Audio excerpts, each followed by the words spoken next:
Ang Na, egg ilalagay yolk, ay ang sugar, butter. Ah, vanilla sa gatas. haluin nyo lang po yan. Again, kailangan white sugar ha. Opo. Kasi kailangan to.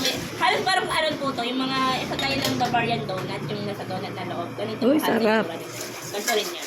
Ay, favorite. And then, lalagay po natin ng cornstarch para pampatikin o pampalabat. Pero kung Kung gusto ko yung Bavaria. egg yolk na. Gatas, egg yolk, vanilla, tsaka egglog. Yan. And then, isip nyo itong cornstarch. Egg yolk. Ito maunti lang kasi sakto lang ito pang cream puff niya. Sarap. Cream puff. And then, haluin nyo lang po yan. Hindi lang kailangan papulay. Ano lang, gentle lang.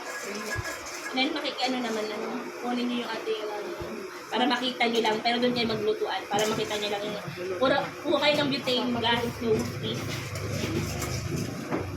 Lulutuin nyo kasi muna ito.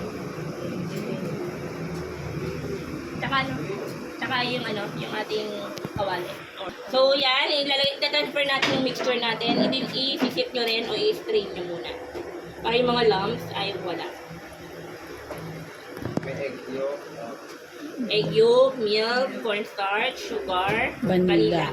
Lahat lang ng ingredients pinagsama-sama lang. Except for the butter.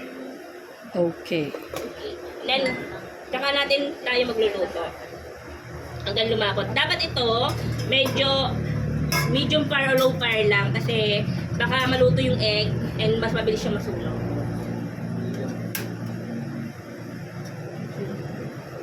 Yan, haluin niyo lang po hanggang lumapot po or mag-tick. Keep on stirring kasi mamumuo yung egg, maluluto, maging crumb. May egg na bumubuo. Tay-tay lang natin.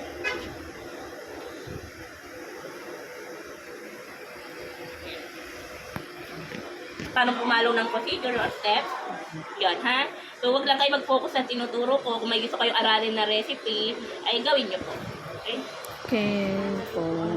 Ayan, nasusulog yan. Malalaman nyo na luto na